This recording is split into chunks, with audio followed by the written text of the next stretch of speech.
اللهم إني أسألك علما نافعا.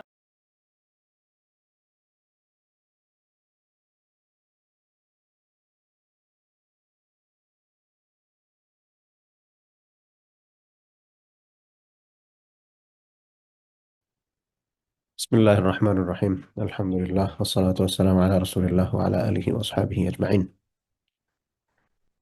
আল্লাহ সুবহানাহু ওয়া তাআলার দরবারে হুম, আমরা অসংখ্য গণিত শুকরিয়া আদায় করছি। আল্লাহ সুবহানাহু ওয়া তাআলা আমাদেরকে এ পর্যন্ত বাঁচিয়ে রেখেছেন, ইমানের উপর রেখেছেন, দারসুল ইমানের আরেকটি হালাকাতে অংশগ্রহণ করার তৌফিক দান করছেন।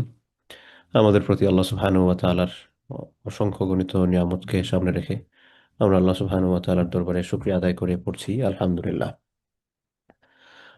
আমাদের পক্ষ থেকে অসংখ্য গণিত দুরূদ ও সালাম আমাদের প্রিয় নবী মুহাম্মদ, আমরা সবাই পড়ি সাল্লাল্লাহু আলাইহি ওয়াসাল্লাম, এবং তার সম্মানিত পরিবার পরিজন সাহাবায়ে কেরাম, তাদের সবার প্রতি আল্লাহ সুবহানাহু ওয়া তাআলা তাদের সম্মানকে উত্তরোত্তর আরো বাড়িয়ে দিন, তাদের মর্যাদাকে আরো বেশি বাড়িয়ে দিন। আমরা গত সপ্তাহে ইব্রাহিম আলাইহিস সালামের লাইফ স্টোরি নিয়ে কথা বলছিলাম এবং মোটামুটি শেষ পর্যায়ে চলে আসছিলাম। তো আজকে আমরা সেখান থেকে কথা শুরু করবো ইনশাআল্লাহ। আল্লাহ সুবহানাহু ওয়া তাআলা আমাদেরকে যতটুকু তৌফিক দেন আমরা সে অনুযায়ী কথা বলে তারপর শেষ করব। আহ, যেখানে গিয়ে থেমেছিলাম আমার যতটুকু মনে পড়ে আর কি, যে ইব্রাহিম ইসলামের জীবনের শেষাংশে যে সকল ঘটনাগুলো ঘটতেছিল এবং ইব্রাহিম আলী ইসলাম যে অনেকগুলো পরীক্ষার সম্মুখীন হয়েছিলেন সেগুলোর যে লেসন, সেই লেসন নিয়ে আমরা কিছু কথা বলছিলাম। এরপরে ইব্রাহিম আলী সালাতাম এর জীবনের শেষ লগ্নে ইসমাইল আলাইহিস সালামের জন্মের পর একদিন ইব্রাহিম আলী সালাতামের কাছে কিছু ফেরেশতারা আসেন এবং এই ফেরেশতারা আসছিলেন হচ্ছে মানুষদের রূপে। আল্লাহ সুবহানাহু ওয়া তাআলা কোরআনুল কারীমের মধ্যে সেটা মেনশন করেছেন, ওয়ালাকাদ জাআত রুসুলুনা ইব্রাহিমা বিল বুশরা। যখন আহ, লাকাদ জাআত রুসুলুনা, আমার মেসেঞ্জারগণ, আমার বার্তাবাহকগণ ইব্রাহিমের কাছে গিয়েছিলেন বিল বুশরা। বুশরা মানে হচ্ছে সুসংবাদ, সুসংবাদ সহকারে। কালু সালামান, এবং তারা গিয়ে ইব্রাহিম আলী সালাতামকে সালাম দিয়েছিলেন। কালা সালাম, এবং এই ফেরেশতাদের প্রত্যুত্তরে, ফেরেশতাদের সালামের জবাবে ইব্রাহিম আলী সালাতামও সালাম দিয়েছিলেন। তো এই যে সালামের যে সংস্কৃতি, যেটা এটা কিন্তু শুধুমাত্র আমাদের সময় থেকে শুরু হয় নাই, বা মুহাম্মদ সাল্লাল্লাহু আলাইহি ওয়াসাল্লাম থেকে শুরু হয়েছে, যে বিষয়টা এরকম না, বরং এটা আরো আগে থেকেই আদম আলাইহিস সালাম থেকে শুরু, বিভিন্ন প্রেক্ষাপটে সেই সময়টা তো সে চলছিল। এরপরে ফামা লাবিসা আন জাআ বিইজলিন হানিদ, এরপরে ইব্রাহিম আলাইহিস সালাতু ওয়াসালাম, এরা তো গেস্ট আসছেন, এখন গেস্টদেরকে তো মেহমানদারি করাতে হবে। তো সেই মেহমানদারি করানোর জায়গাটা থেকে ইব্রাহিম আলাইহিস সালাতু ওয়াসালাম তাদের জন্য সাথে সাথে আপ্যায়নের ব্যবস্থা করছেন। এবং সেই আপ্যায়নের ব্যবস্থাটা কি, সেটা হচ্ছে আহ, গরু ভুনা ছিল, গরু ভুনা। এবং গরুটা হচ্ছে আহ, আহ, বয়স্ক গরু ছিল, এরকম না, কম বয়সী গরু। আমরা যেটাকে বলে হচ্ছে আপনার উম, গরুর বাচ্চা বা গরুর গুবৎস মনে হয় কেউ কেউ বলে থাকেন, যদি আমাদের সংস্কৃতিতে এরকম পরিভাষা খুব একটা ব্যবহৃত হয় না। মানে সহজ কথা হচ্ছে গরুর বাচ্চা। তো এটা ইব্রাহিম আলী সাল্লাম তাদের জন্য পেশ করেন। এখন আমরা জানি ফেরেশতারা কিন্তু খান না, ফেরেশতারা কোনো খাবার দাবার গ্রহণ করে না, তারা এগুলো থেকে মুক্ত। তো ইব্রাহিম আলাইহিস সালাম তো তাদের সামনে খাবার পেশ করছেন, এখন উনারা কোনো খাবার গ্রহণ করতেছিলেন না। এটা দেখে ইব্রাহিম আলাইহিস সালাম একটু ভীত সন্ত্রস্ত হয়েছিলেন। কেন? কারণ হচ্ছে ওই সময়ের সংস্কৃতি ছিল যে কেউ যদি কারো ক্ষতি সাধন করতে চিন্তা করতো বা চেষ্টা করতো, তাহলে তাদের মধ্যে একটা প্ল্যান এরকম ছিল যে তারা তাদের বাড়িতে কোনো আহার গ্রহণ করতো না, কোনো খাবার গ্রহণ করতো না। ধরেন আপনি আমার কোনো একটা ক্ষতি করতে চান, আপনি আমার বাড়িতে আসছেন, আপনি আমার বাড়িতে কোনো খাবার খাবেন না। এটা ছিল তাদের সংস্কৃতিতে। তো এই জন্য ইব্রাহিম আলী সালাতাম একটু চিন্তিত হয়ে বললেন যে এরা আবার কোনো ক্ষতি করে কিনা। এটা আবার ফেরেশতারা বুঝতে পারছেন যে এটার মধ্যে ইব্রাহিম আলাইহিস সালাম যে ভয় পাচ্ছেন, ভীত সন্ত্রস্ত হচ্ছেন এই ব্যাপারটা নিয়ে। পরে ওই ফেরেশতারা ইব্রাহিম আলী সালাতামকে বললেন যে দেখেন আপনি ভয় পাওয়ার দরকার নেই, আপনি ভয় পাবেন না, আমরা মূলত হচ্ছি আল্লাহ সুবহানাহু ওয়া তাআলার পক্ষ থেকে আগত ফেরেশতা, আমরা একটা উদ্দেশ্য নিয়ে আসছি। উদ্দেশ্যটা কি? উদ্দেশ্য হচ্ছে আমরা আরেকটা জাতির কাছে যাব। সেখানে একজন নবী নবী আছেন, আপনি জানেন, উনি হচ্ছেন লূত আলাইহিস সালাম। এগুলো কোরআন কারীমের আয়াতের অনুবাদ আমি বলতেছি আর কি। তেলাওয়াত করে করে যদি বলতে যাই অনেক সময় লাগবে, সেজন্য ওইদিকে আর যাচ্ছি না। তো ইব্রাহিম আলাইহিস সালাম বললেন যে সেখানে কে, যে লূত আলাইহিস সালাম, যে সেখানে কি, যা ফয়সালা হয়েছে যে এদেরকে চূড়ান্ত পরীক্ষা করে তাদেরকে ধ্বংস করে দেওয়া হবে। তখন লূত আলাইহিস সালাম বললেন যে আরে, তাকে ধ্বংস করে দেবে, সেখানে সে আছে, তার ফ্যামিলি আছে, কেমনে কি? তখন লূত আলাইহিস সালাম এর পক্ষ নিয়ে তারা বললেন যে আপনি এটা চিন্তা করার দরকার নেই। লূত আলাইহিস সালামকে আগে আমরা সেখান থেকে বের করে নিয়ে আসার ব্যবস্থা করব, সেখান থেকে বের করে নিয়ে আসার ব্যবস্থা করব। এরপরে বললেন যে আমরা আপনার কাছে যে এই উদ্দেশ্য নিয়ে আসছি সেই উদ্দেশ্যটা তাহলে শুনেন। তো সেই উদ্দেশ্যটা কি? সেই উদ্দেশ্যটা হচ্ছে যে আল্লাহ সুবহানাহু ওয়া তাআলা আপনাকে সুসংবাদ দিচ্ছেন, সন্তানের সুসংবাদ। মানে এর আগে ইসমাইল আলাইহিস সালামের জন্ম হয়েছে, এখন সন্তানের সুসংবাদ কিভাবে? যেটা হচ্ছে আপনার স্ত্রী যে সারাহ যিনি আছেন, ওনার ঘরে আল্লাহ সুবহানাহু ওয়া তাআলা সন্তান দিবেন। তখন সারা ইসলাম এটা আবার পর্দার আড়াল থেকে এই ঘটনা শুনতেছিলেন। কারণ এ কথা শুনে উনি একটু হেসে দিলেন। কি অবাক করা কাণ্ড! আমি মোটামুটি আমার বয়স হয়ে গেছে, এবং ইব্রাহিম আলী ইসলামেরও বয়স হয়ে গেছে। কারণ ইসমাইল আলী ইসলামের যখন জন্ম হয় তখনই ইব্রাহিম আলী ইসলামের বয়স হচ্ছে 85-এর উপরে, 86-87 এরকম, বা 90-এর কাছাকাছি এরকম ছিল। আর ইব্রাহিম আলী ইসলাম এবং সারা আলাইহিস সালাম এর বয়সের পার্থক্য ছিল অ্যারাউন্ড 10 বছর, যতটুকু ইনফরমেশন পাওয়া যায় আর কি। তো এই 10 বছরের মধ্যে যখন ইসমাইল আলাইহিস ইসলামের জন্মের আরো পরে, তার মানে এই বয়সটা আরো বেড়েছে। তো যদি ইসমাইল আলাইহিস ইসলামের 10 বছর পরে ইসহাক আলাইহিস ইসলামের জন্ম হয়, ততক্ষণে ইব্রাহিম আলাইহিস ইসলামের বয়স হয়ে গেছে 95 বা 96, 100-র কাছাকাছি। আর এইদিকে সারা আলাইহিস সালামের বয়স হয়ে গেছে 86 বা এর উপরে। তো এই সময়টাতে সাধারণত সন্তান এক্সপেক্ট করা যায় না। তো স্যার আলাইহিস সালাম একটু হাসলেন যে কি অবাক করা কথাবার্তা, এই বয়সে বাচ্চা হবে এটা। তখন এই ফেরেশতারা জিজ্ঞেস করলেন যে আপনারা আল্লাহ সুবহানাহু ওয়া তাআলা যে সবকিছু করতে পারেন সেটা বিশ্বাস করেন কিনা? আল্লাহ সুবহানাহু ওয়া তাআলার নির্দেশের ব্যাপারে আপনাদের কোনো সন্দেহ আছে কিনা? আমরা বললাম, না না, এটা তো কখনোই না, অবশ্যই না। তারা বললেন তাইলে আপনি চিন্তা করিয়েন না, তাহলে এটা আপনি চিন্তা করিয়েন না।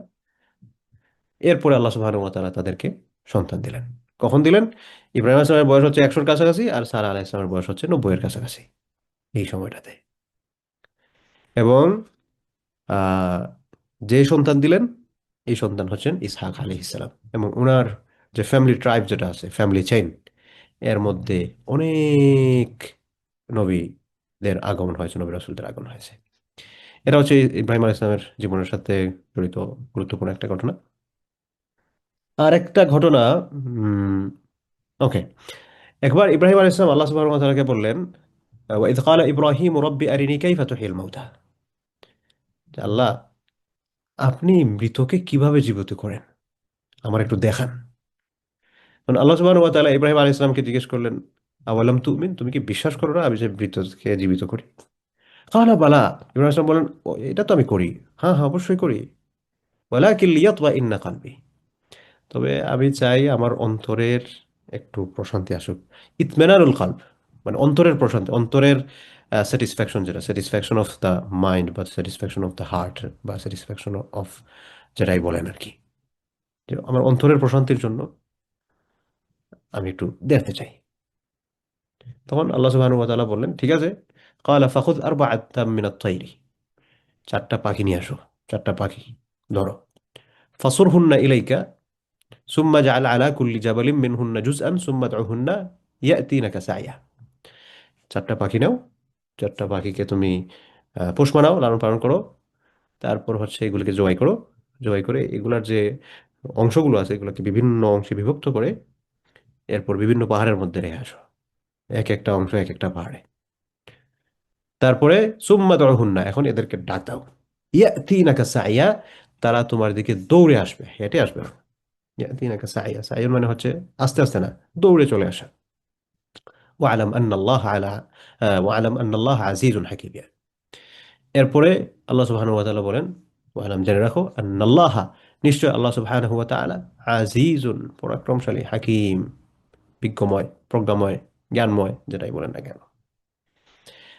তো এটা ইব্রাহিম আলাইহিস সালাম আল্লাহ সুবহানাহু ওয়া তাআলাকে একবার বলছিলেন, তো আল্লাহ সুবহানাহু ওয়া তাআলা ওনাকে এটা দেখিয়েছিলেন। এবং এখান থেকে আমাদের জন্য একটা লেসন আছে যে পরকাল সম্পর্কে যাদের একটু ধোঁয়াশা আছে, অ্যাগনস্টিক যারা, সংশয়বাদী বলেন, যে কনফিউজড আছে, অথবা যারা পরকালে বিশ্বাস করে না, এইথিস্ট, তো এই সকল যারা এই ধরনের চিন্তা ভাবনা যাদের যাদের এরকম থাকে, সে সকল মানুষদের জন্য এখানে একটা বড় লেসন আছে যে কিভাবে আল্লাহ সুবহানাহু ওয়া তাআলা মৃত থেকে জীবিত করবেন, কিভাবে আল্লাহ সুবহানাহু ওয়া তাআলা মৃত থেকে জীবিত করবেন। এখানে একটা বড় লেসন পাওয়া যায় আর কি এখান থেকে। এটা একটা চাক্ষুষ প্রমাণ।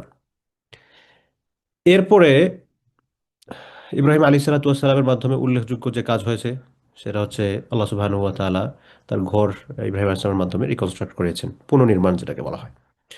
আমরা জানি যে কাবা শরীফকে, আচ্ছা একটা প্রশ্ন করি, বলেন তো কাবা শরীফকে সর্বপ্রথম কে নির্মাণ করছেন? কার জানা আছে? হ্যান্ড রাইজ করেন।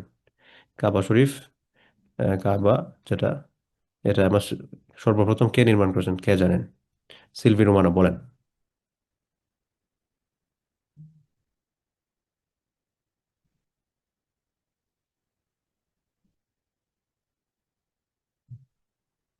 হ্যান্ড রাইজ করছেন বলেন, মাইক্রোফোন মনে অন হচ্ছে না নাকি?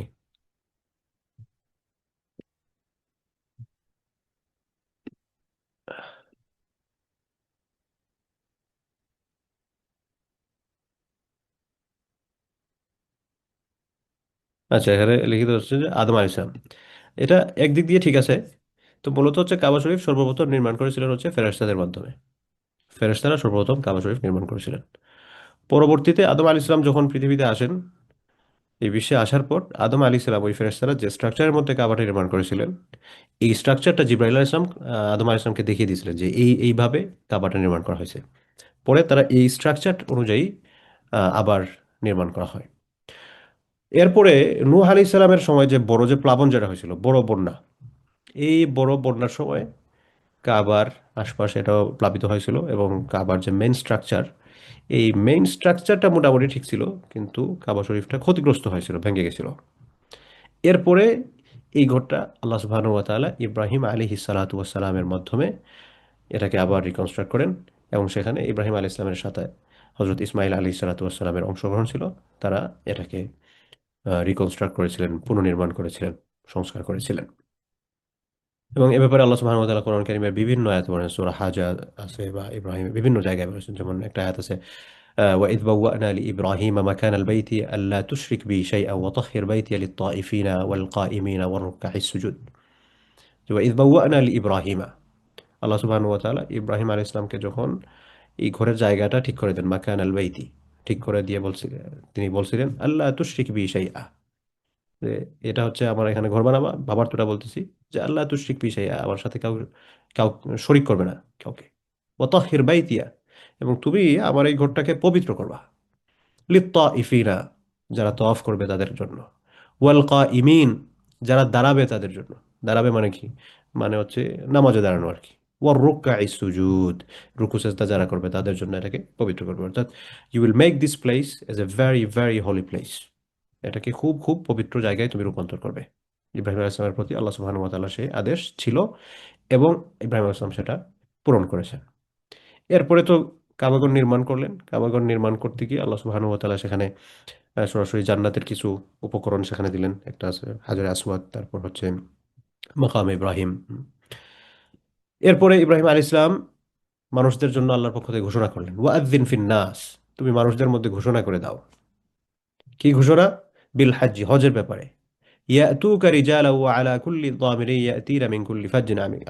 তৎকালীন সময়ের কথা আর কি, যে কেউ আহ, কালো উটের পিঠে চড়ে আসবে, কিভাবে আসবে, এই সকল ব্যাপারে দিক নির্দেশনা দেওয়া হয়েছে। এবং এটা কেন, এখানে কেন আসবে, তার কারণ হচ্ছে লিয়াশহাদু মানাফিআ লাহুম, যাতে করে তারা কল্যাণের জায়গা পর্যন্ত পৌঁছতে পারে, কল্যাণের সাক্ষী হয়, কল্যাণটা তাদের পর্যন্ত পৌঁছে, তারা কল্যাণটা গ্রহণ করতে পারে। ওয়ায়াযকুরু ইসমাল্লাহ, এবং তারা আল্লাহর নাম স্মরণ করতে পারে, ফি আইয়ামিম মা'লুমাত, নির্ধারিত সময়ে। আচ্ছা। তো এখানে ইব্রাহিম আলী সালাতু সালামের পক্ষ থেকে যে ঘোষণাটা হয়েছিল, এই ঘোষণার পর থেকে আমরা যে কাবায় গেলে উমরায় বলেন বা হজে বলেন, যাওয়ার সময় যে আমরা বলি লাব্বাইক আল্লাহুম্মা লাব্বাইক, যে আল্লাহ আপনার দরবারে আমরা হাজির হচ্ছি, এই লাব্বাইক, এই উপস্থিতিটা আমরা আসলে কাকে জানান দিচ্ছি, কার ঘোষণার প্রেক্ষিতে আমরা বলতেছি? এই ঘোষণাটা হচ্ছে ইব্রাহিম আলী সালাতু ওয়াসসালামের ঘোষণার প্রেক্ষিতে। হ্যাঁ, আমরা আল্লাহ সুবহানাহু ওয়া তাআলার ডাকে সাড়া দিচ্ছি, কিন্তু আহ, আল্লাহ সুবহানাহু ওয়া তাআলার ডাকটা কার মাধ্যমে আমাদের কাছে পৌঁছানো হয়েছে, তার এই আহ্বানটা কার মাধ্যমে আমাদের কাছে পৌঁছানো হয়েছে? সেটা হচ্ছে ইব্রাহিম আলী সালাতু ওয়াসসালামের মাধ্যমে। তো ইব্রাহিম আলী সালাতাম এই ঘোষণাটা দিয়েছিলেন। এরপরে এই ঘোষণাটা পরবর্তী যে নবী রাসূলগণ ছিলেন তাদের মাধ্যমে, প্রত্যেক তাদের যে উম্মত যারা ছিলেন তাদের মধ্যে এটাকে আহ, ছড়িয়ে দেওয়া হয়েছিল আর কি। এই লাব্বাইক আল্লাহুম্মা লাব্বাইক, এটা যে ইব্রাহিম আলী ইসলামের ডাকের প্রেক্ষিতে যাওয়া, এটা হচ্ছে আব্দুল্লাহ ইবনে আব্বাস রাদিয়াল্লাহু আনহু এই আয়াতের প্রেক্ষাপট বর্ণনা করতে গিয়ে বা তাফসীর করতে গিয়ে এটা মেনশন করেছেন। ইমাম বাগাবী এটা তার তাফসীর গ্রন্থে এনেছিলেন। এরপরে কাবা শরীফ কেন্দ্রিক ইব্রাহিম আলী সালাতাম অনেক দোয়া করেছেন, অনেক ঘোষণা দিয়েছেন। যেমন একটা আয়াত আছে, ওয়াইজ জাআলনাল বাইতা মাসাবাতাল লিন্নাসি ওয়া আমনা ওয়াত্তাখিযু মিন মাকামি ইব্রাহিমা মুসাল্লা ওয়া আহিদনা ইলা ইব্রাহিমা ওয়া ইসমাঈলা আন তাহহিরা বাইতিয়া লিত্তাইফিনা ওয়াল আকিফিনা ওয়ার রুকআইস সুজুদ। এরপরে আরেকটা আয়াত আছে, ওয়াইজ ক্বালা ইব্রাহিম রাব্বি ইজআল হাযা বালাদান আমিনা ওয়ারযুক আহলাহু মিনাথ থামারাত। এরকম অনেকগুলো আয়াত আছে। যেমন প্রথম আয়াত যেটা পড়ছি, আল্লাহ সুবহানাহু ওয়া তাআলা সেখানে বলেছেন, ওয়াইজ জাআলনাল বাইতা মাসাবাতাল লিন্নাসি ওয়া আমনা, যে আমি যখন আহ, এই ঘরকে মানে কাবাকে, এটাকে আমি বানালাম, কি হিসাবে বানালাম? মাথাবাতাল লিন্নাস, মানুষদের গ্যাদারিং হাউস, তাদের সম্মেলন কেন্দ্র। মাথাবাতাল লিন্নাসি ওয়া আমনা, এবং এমন একটা জায়গা যেখানে গেলে মানুষ শান্তি পায়। ওয়াত্তাখিযু মিন মাকামি ইব্রাহিমা মুসাল্লা, এবং আল্লাহ সুবহানাহু ওয়া তাআলা আমাদের প্রতি আদেশ করলেন যে ইব্রাহিম আলাইহিস সালাতু ওয়াস সালাম যেখানে দাঁড়িয়েছিলেন, মাকামে ইব্রাহিম, যেটা ইব্রাহিম আলাইহিস সালামের দাঁড়ানোর জায়গা, একটা পাথর একটা আছে, যে পাথরের উপর দাঁড়িয়ে ইব্রাহিম আলাইহিস সালাম কাবা নির্মাণ করেছিলেন, পুনর্নির্মাণ। এটার আহ, এখান থেকে শুরু করে এর পেছনে তোমরা নামাজের জায়গা হিসেবে গ্রহণ করো, মাকাম ইব্রাহিম মুসাল্লাহ সালাতের জায়গা হিসেবে গ্রহণ করো। ওয়া আহিদনা ইলা ইব্রাহিম ওয়া ইসমাইল, এবং আমি ইব্রাহিম এবং ইসমাইলকে দিক নির্দেশনা দিলাম, গাইড করলাম, এটা এনকারেজ করলাম, করতেই হবে এরকম। আনতাহিরা বাইতিয়া লিত্তাইফিন, যে সে তারা যাতে আমার ঘরকে পবিত্র করে, লিত্তাইফিন তওয়াফকারীদের জন্য, ওয়াল আকিফিন যারা ইতিকাফ করবে, অবস্থান করবে তাদের জন্য, ওয়ার রুকআইস সুজুদ, এবং যারা হচ্ছে রুকু সেজদা করবে, যারা সালাত আদায় করবে তাদের জন্য। এরপরে ইব্রাহিম আলাইহিস সালাম কাবার ব্যাপারে দোয়া করেছেন, ওয়া ইয ক্বালা ইব্রাহিম রাব্বি ইজআল হাযা বালাদান আমিনা, যখন ইব্রাহিম আলাইহিস সালাম বললেন, হে আমার রব, ইজআল হাযা বালাদান আমিনা, এটাকে আপনি একটা শান্তির শহরে, একটা নিরাপদ শহরে পরিণত করে দিন। এবং আল্লাহ সুবহানাহু ওয়া তাআলা সেটা পরিণত করে দিয়েছেন। আপনি সেখানে আপনি ক্রাইম পাবেন না, নিরাপদ শহর। হ্যাঁ, তারপরেও কিছু মানুষ আছে, এরা হচ্ছে মানে শয়তানের মুখোশ, শয়তানের মুখোশ না, মানুষের মুখোশ পরে শয়তান আর কি, উল্টা বলে ফেলছি। মানুষের মুখোশ পরা শয়তান, আস্তাগফিরুল্লাহ, আল্লাহ তাআলা মাফ করুন। তারপরে সেখানে গিয়ে বিভিন্ন খারাপ কাজ করার চেষ্টা করে, কিন্তু সেই পরিমাণটা অনেক অনেক অনেক কম। সেখানে খারাপ কাজ কি হয়, এখানে আমি যেগুলো ফেস করছি আর কি, সৌদি আরবে যখন পড়াশোনা করছি তখনও, বা সৌদি আরবে পড়াশোনা করতে যাওয়ার আগে যখন উমরায় গেছি, বা এখনো গেলে প্রায় সময় এটা পাই, অত আপনারা কেউ কেউ পাইছেন।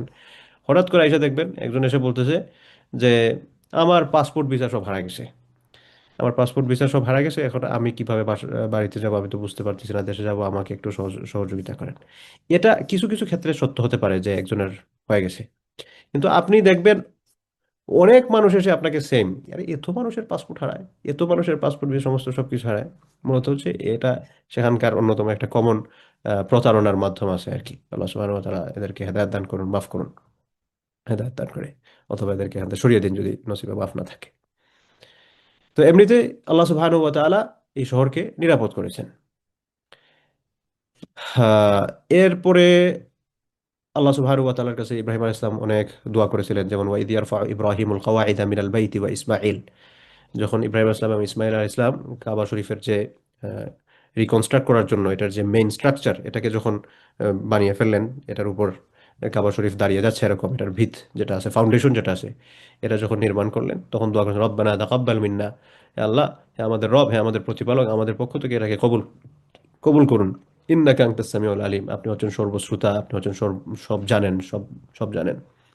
এরপরে দোয়া করেছেন, রব্বানা ওয়াজআলনা মুসলিমাইনি লাকা ওয়া মিন যুররিয়াতিনা উম্মাতাম মুসলিমাতান লাক, যে আল্লাহ, আপনি আমাদের আমাদেরকে আপনার অনুগত হিসেবে, আমাদের অনুগত, আপনার অনুগত, রব্বানা ওয়াজআলনা মুসলিমাইন, আমাদেরকে বানান আত্মসমর্পণকে আপনার অনুগত হিসেবে। ওমিন দুর্রিয়াতিনা উম্মাতাম মুসলিমাতাল লাক, এবং আমাদের যে পরবর্তী প্রজন্ম যারা আসতেছে, এই পরবর্তী প্রজন্মকে উম্মতে মুসলিমা, মুসলিম উম্মা মানে কি, এখানে হচ্ছে অনুগত জাতি, আপনার অনুগত, আপনার যাতে অবাধ্য না হয়, এরকম একটা জাতিতে আপনি আমাদেরকে তৈরি করেন, আমার পরবর্তী প্রজন্মকে। ওয়া আরিনা মানাসিকানা, এবং আমাদেরকে দেখায় দেন কিভাবে আমরা মানাসিক সমূহ পালন করবো। মানাসিক মানে কি? মানাসিক মানে হচ্ছে এই যে হজ করতে গেলে আমরা যেই সকল বিধিবিধানগুলো পালন করতে হয়, যে সকল রিচুয়ালস গুলো আছে, বা উমরার যে সকল রিচুয়ালস গুলো আছে, এগুলো আমাদেরকে শিখিয়ে দেন। এগুলো সবকিছু হচ্ছে আল্লাহ সুবহানাহু ওয়া তাআলার পক্ষ থেকে আসা। ওয়াতুব আলাইনা ইন্নাকা আনতাত তাওয়াবুর রাহিম, এবং আপনি আমাদেরকে আমাদের তওবা কবুল করেন। হ্যাঁ? আপনি ওয়াতুব আলাইনা, আমাদের তওবাকে গ্রহণ করেন, ইন্নাকা আনতাত তাওয়াবুর রাহিম, কারণ হচ্ছেন আপনি তো তওবা কবুল করেন, আপনি দয়ালু। এরপরে ইব্রাহিম আলাইহিস সালাম দোয়া করেন, রব্বানা ওয়াবআথ ফীহিম রাসূলাম মিনহুম, আল্লাহ, আবার যে পরবর্তী প্রজন্ম, আমাদের যে পরবর্তী প্রজন্ম, এই পরবর্তী প্রজন্মের মধ্যে রাসূলান, একজন রাসূল পাঠান, একজন মেসেঞ্জার, একজন বার্তাবাহক পাঠান আপনার পক্ষ থেকে। আপনার এর কাজ কি হবে? ইয়াতলু আলাইহিম আয়াতি, যিনি আমাদের পরবর্তী প্রজন্মের কাছে আপনার নিদর্শন সমূহ, আপনার আয়াত সমূহ পাঠ করবেন, আয়াত সমূহ তাদের কাছে পৌঁছে দেবেন, আয়াতের দাওয়াত দিবেন। ওয়ায়ুআল্লিমুহুমুল কিতাব, তাদেরকে আপনার গ্রন্থ শিক্ষা দিবেন। আপনার গ্রন্থ, আল্লাহর গ্রন্থ কোনটা? কোরআন। ওয়ায়ুআল্লিমুহুমুল কিতাব ওয়াল হিকমা, এবং তিনি তাদেরকে, আমাদের পরবর্তী প্রজন্মকে হিকমা শিক্ষা দিবেন, উইজডম, প্রজ্ঞা শিক্ষা দিবেন। ওয়ায়ুজাক্কিহিম, এবং তিনি তাদেরকে পরিশুদ্ধ করবেন, তাদেরকে পরিশুদ্ধ করবেন।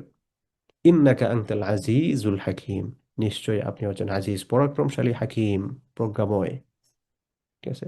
তো এই দোয়াগুলো আল্লাহ সুবহানাহু ওয়া তাআলা কবুল করেন, এবং পরবর্তীতে মুহাম্মদ সাল্লাল্লাহু আলাইহি ওয়াসাল্লাম, আমাদের প্রিয় নবী ইব্রাহিম আলাইহিস সালাতু ওয়াস সালামের যে ফ্যামিলিতে যে আসেন, এই যে এই ট্রাইবের মধ্যে যে আসেন, সব সব নবী বলা যায় এরপর থেকে ইব্রাহিম ইসলামের ট্রাইবে আসছেন, কিন্তু ইসমাইল আলাইহিস সালামের যে ট্রাইব, যেটা আর কি, এই ট্রাইবের মধ্যে আল্লাহ রসুলের যে আগমন, এটা হচ্ছে ইব্রাহিম আলাইহিস সালামের এই যে দোয়া, এই দোয়ার প্রেক্ষাপট। তো ইব্রাহিম আলাইহিস সালামের যে পুরা জীবনী, আমরা মোটামুটি আজকে সহ 3 নম্বর দিনে ইব্রাহিম আলাইহিস সালামের জীবনী নিয়ে কথা বলতেছি। ইন ডিটেলস যদি কথা বলা যায় তো অনেক লম্বা হবে, এবং তার জীবনী থেকে অনেক কিছু শেখার আছে। কিন্তু ব্রিফ সামারি, আমরা সংক্ষিপ্তভাবে যে কথাগুলো আপনাদের সাথে শেয়ার করেছি, এখান থেকে আমরা যদি একটু লেসন নেই, যে এখান থেকে আমরা কি শিক্ষা গ্রহণ করলাম। এখান থেকে শিক্ষাগুলো গ্রহণ করার 1 নম্বর শিক্ষা হচ্ছে, ইব্রাহিম আলাইহিস সালাম সব সময় আল্লাহ সুবহানাহু ওয়া তাআলার কাছে আত্মসমর্পণ করছেন।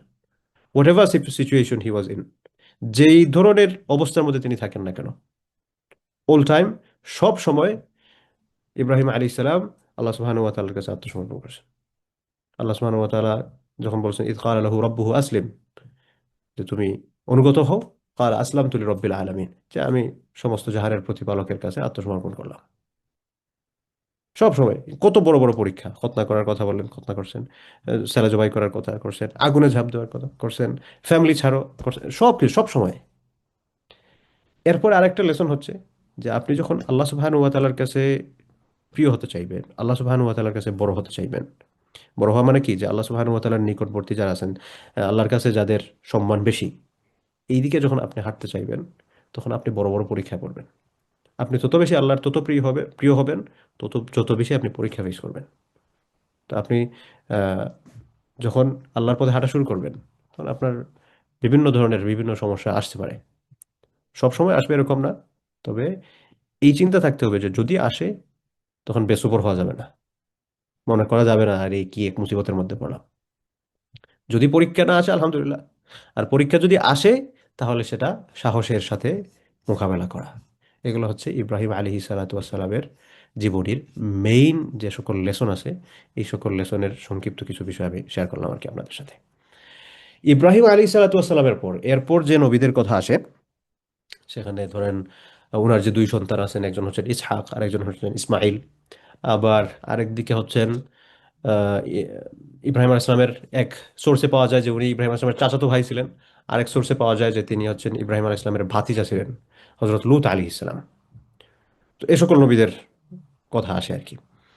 তো ইসহাক এবং ইসমাইল আলাইহিস সালাম আজকে যদি আমরা শুরু করি, শেষ করতে পারবো না, তার চেয়ে লূত আলাইহিস সালামের কথা আমরা সংক্ষেপে কিছু শেয়ার করে আজকের কথা আমি শেষ করবো ইনশাআল্লাহ। আমরা আলোচনাগুলোকে কানেক্ট করি যাতে একটা আরেকটার সাথে। এই যে আমরা এই কথাগুলো বলতেছি, কোন পয়েন্ট থেকে আসছে আপনাদের মনে আছে তো? ঈমান বির রসুল, অর্থাৎ নবীদের প্রতি আমাদের বিশ্বাস কেমন থাকবে। তো ঈমানের যে 6টা রুকন আছে, এর মধ্যে একটা রুকন হচ্ছে ইমান বির রসুল, নবী রাসূলদের প্রতি আমাদের বিশ্বাস কেমন হবে।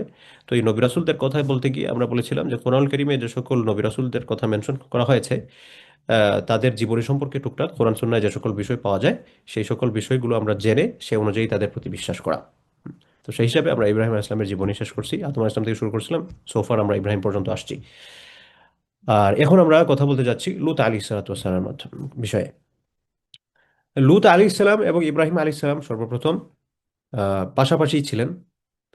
ইব্রাহিম আলী সালামের যে অবস্থান আপনাদের মনে আছে কিনা, সেটা যে বাবেল, এই বাবেল শহরেই লূত আলী সালাম সেখানে তিনিও ছিলেন। এরপরে আল্লাহ সুবহানাহু ওয়া তাআলা তাকে যেখানে নবুয়তের দায়িত্ব দিয়েছিলেন সেই জায়গায় তিনি হিজরত করেন। সেই জায়গাটা কোথায়? সেই জায়গাটা হচ্ছে বর্তমান যে ফিলিস্তিন আছে, এই ফিলিস্তিনের পার্শ্ববর্তী, জর্ডান এবং ফিলিস্তিনের পার্শ্ববর্তী একটা জায়গা ছিল। ওখানে কিছু মানুষের বসবাস ছিল। এই সকল মানুষ এবং ওই এলাকা জুড়ে একটা পরিভাষা যেটা প্রচলিত ছিল, এটা হচ্ছে বনু সাদুম, সাদুম গোত্র বা সাদুমের এলাকা। এই সাদুম অঞ্চল বা সাদুম গোত্রে লূত আলাইহিস সালাম নবী হিসাবে এসেছিলেন। আশা করি আপনাদের নামটা মনে থাকবে। নামটা কি? সেটা হচ্ছে সাদুম। ঠিক আছে। তো সেখানে লূত আলাইহিস সালাম নবী হিসাবে আসেন। সেখানকার যে অধিবাসী যারা ছিল লূত আলাইহিস সালাম নবী হিসাবে আসার আগে, সেই সকল মানুষরা মূর্তি পূজারী ছিল, তারা মূর্তি পূজা করত। তবে তাদের যে সকল কারণে তারা মূর্তি পূজা করত, সেটা তাদের পূর্ববর্তী যে ট্রাইব যেগুলো আছে, যেমন নূহ আলাইহিস সালামের পর থেকে তো মূর্তি পূজা শুরু হয়েছে। তো ওই সময় থেকে তারা এগুলা শিখে শিখে, যে আমার ফ্যামিলি এটা করে আসছে, এরকম পাইছি বিভিন্ন সোর্সে, এরকম পেয়ে তারা সেগুলোর সাথে জড়িয়ে পড়ে। তাদের ক্ষমতা যদি আমরা বলতে যাই, যেমন আদ সামুদ জাতি যেরকম খুব বেশি ক্ষমতাবান ছিল, এবং তারা হচ্ছে তাদের যে বিল্ডিং শিল্প বলতে যেটা বোঝায়, সেটার ক্ষেত্রে তারা খুব পারদর্শী ছিল।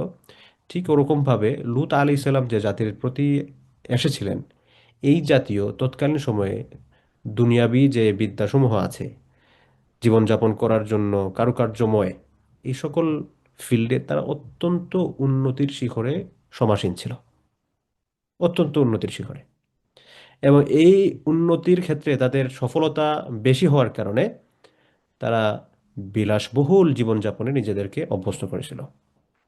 এবং এর আগেও আমি আপনাদেরকে কয়েকবার বলেছি যে শয়তানের সিস্টেমটা হচ্ছে কি, যে আপনি যখন শয়তানের অনুগত্য গ্রহণ করবেন, শয়তানের যে ওয়াসওয়াসা দেয়, আপনি যখন এটাকে গ্রহণ করতে আসেন, এটাকে ধরতে আসেন, শয়তান আপনাকে ওই জায়গাতেই ছেড়ে দিবে না, বরং এরপরে আরেকটা স্টেজ, এরপরে আরেকটা স্টেজ, এরকম করে একটার পর একটা, একটার পর একটা স্টেজে তারা নিয়ে যেতে থাকবে। এটা হচ্ছে শয়তানের অবস্থান।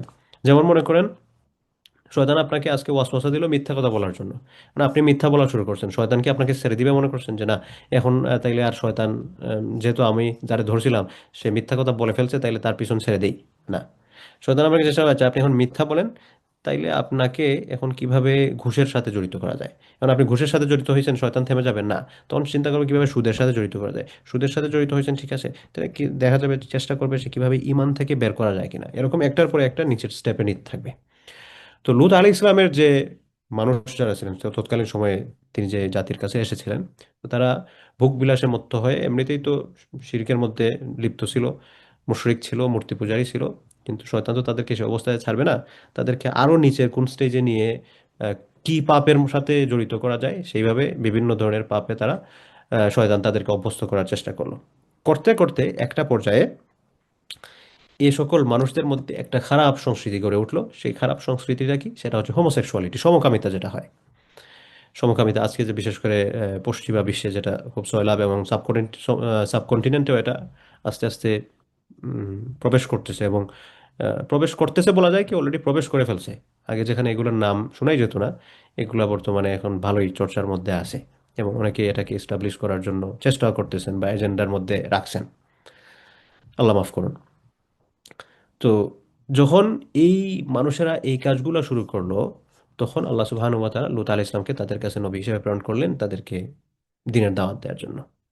লূত আলাইহিস সালাতু ওয়াস সালাম এদের কাছে গিয়ে বললেন, ইন্নী লাকুম রাসূলুন আমিন, আমি তোমাদের জন্য হচ্ছে একজন বিশ্বস্ত মেসেঞ্জার, বিশ্বস্ত রাসূল, আমি বিশ্বস্ত বার্তাবাহক আল্লাহর পক্ষ থেকে।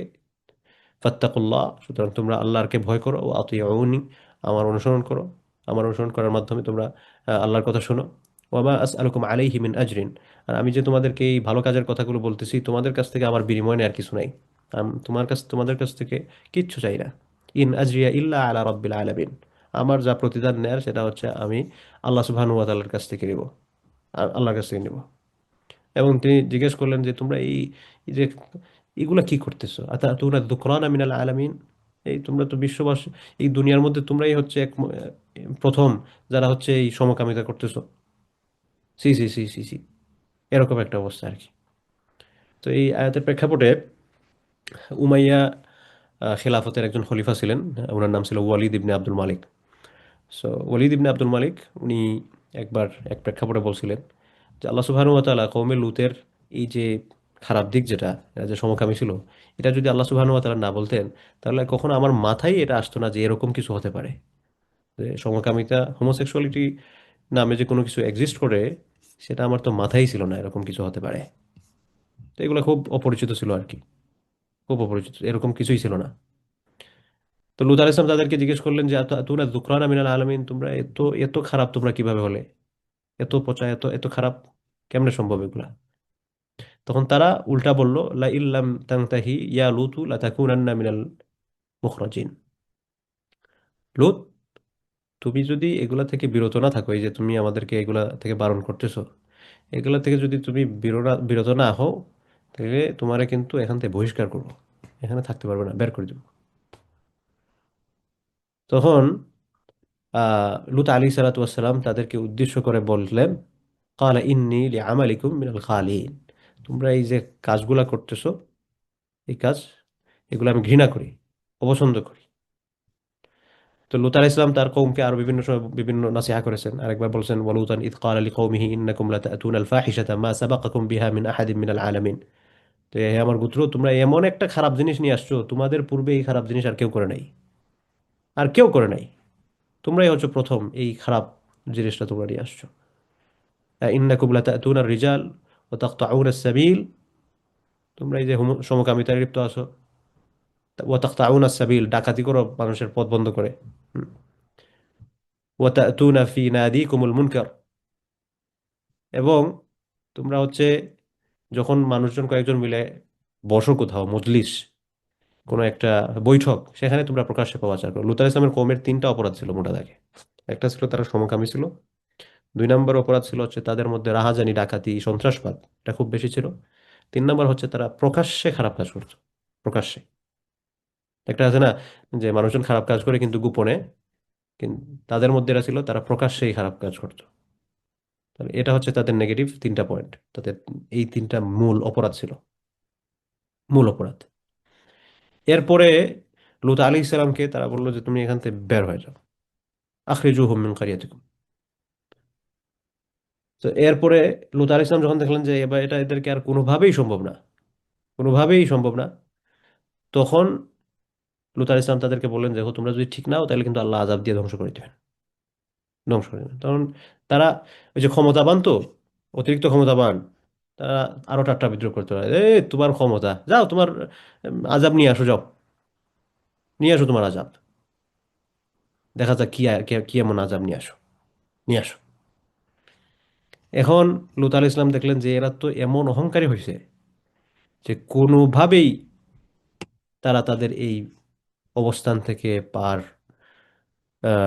পারবে না, বা এখান থেকে বের হয়ে আসবে না। তখন আল্লাহ সুবহানাহু ওয়া তাআলা লুত আলাইহিস সালাতু ওয়াস সালামকে বললেন যে তুমি ইমানদারদেরকে নিয়ে এখান থেকে বের হয়ে যাও। ইমানদারকে খুব বেশি মানুষ না, লুত আলাইহিস সালাম ওনার দুই মেয়ে, ওনার স্ত্রীও ইমানদার ছিলেন না। ওনার যে সকল মানুষরা খারাপ কাজ করতো এদের সমর্থনে ছিলেন। তখন আল্লাহ সুবহানাহু ওয়া তাআলা এদেরকে ফাইনাল টেস্ট করেছে। আল্লাহ তাআলা তো জানেন সবকিছুই, তাও যাতে তারা এক্সকিউজ দিতে না পারে যে আমাদেরকে পরীক্ষা ছাড়া মার্ক দিয়ে দেওয়া হয়েছে, এটা যাতে না হয়, ফাইনাল টেস্ট করার জন্য আল্লাহ সুবহানাহু ওয়া তাআলা কিছু ফেরেশতা প্রেরণ করেন। এবং উনারা এসেছিলেন হচ্ছে খুব সুদর্শন ছেলের রূপে। এই উনারা লূত আলাইহিস ইসলামের এখানে যাওয়ার আগে ইব্রাহিম আলাইহিস ইসলামের এখানে আসছিলেন ইসহাক আলাইহিস ইসলামের জন্মের সুসংবাদ দিতে। যে আগে বলছিলাম না ইব্রাহিম ইসলামের জীবনীতে, এটা হচ্ছে ওই লূত আলাইহিস ইসলামের এখানে যাওয়ার আগে এখানে এসেছিলেন। তো এরা যখন লূত আলাইহিস ইসলামের এখানে আসছেন, আসার পরে এই খবরটা এলাকায় ছড়িয়ে পড়ছে যে লূতের কাছে খুব সুন্দর কিছু ছেলে আসছে মেহমান হিসেবে। তখন এরা এমন, কি বলবো, এত দুশ্চরিত্র খবিস। এরা তাদের যে কুবাসনা, এটা তাদের মনে কুমন্ত্রণা জেগে উঠলো। তারা ওনাদের সাথে খারাপ কাজ করার ইচ্ছা প্রকাশ করে তারা লুত আলাইহিসসালামকে বললো যে তোমার এখানে যারা আসছে এদেরকে আমাদের হাতে তুলে দাও। লুত আলাইহিস সালাম ভয়ানক রাগান্বিত হলেন এবং ভয়ও পেলেন, এবং তাদেরকে বলছেন ফাত্তাকুল্লাহ, তোমরা আল্লাহকে ভয় করো। ওয়ালা তুখজুনি ফি যায়ফি, আমার মেহমানদেরকে তোমরা অপমান করো না। আমার মেহমানদেরকে তোমরা আমার গেস্ট যারা আসছেন এদের সামনে তোমরা এই কাজ করে আমাকে অপমানিত করো না। আলাইসা মিনকুম রাজুলুন রশিদ, তোমাদের মাঝে কি একটা ভালো মানুষ নাই? এটা ধরেন আমাদের অনেক সময় আছে যে এক ফ্যামিলির সাথে পার্শ্ববর্তী ফ্যামিলির একটু দূরত্ব আছে বা একটা লড়াই আছে। মানে একজনের মেহমান আসছে কোনো একটা কারণে, সাধারণত যা ওর সাথে আমার লড়াই আছে, তার মেহমানের সামনে আমি তার অপমান না করি। এটা তো একজন মানুষের একটা কমন সেন্স। বা যদি দেখা যায় কোনো একটা কিছু হয়ে গেছে, মানুষ কি বলে যে আহ, ভাই মেহমান আসছে, মেহমান যাই, মেহমান চলে যায়, তারপরে আমরা দেখ পরে বসে। তো লুত আলাইহিস সালাম তাদেরকে বললেন যে দেখো, আমার মেহমানদের সামনে তোমরা আমাকে বেইজ্জত করো না, অপমান করো না। তোমাদের মধ্যে আলাইসা মিনকুম রাজুলুন রাশিদ, একটা ভালো মানুষ নাই? একটা ভালো মানুষ নাই? কে শুনে কার কথা? তাদের অবস্থা এরকম যে তারা লুত আলাইহিস সালামের ঘরের দরজা ভেঙ্গে তারা সেখানে প্রবেশ করে ফেলবে, এরকম একটা অবস্থা।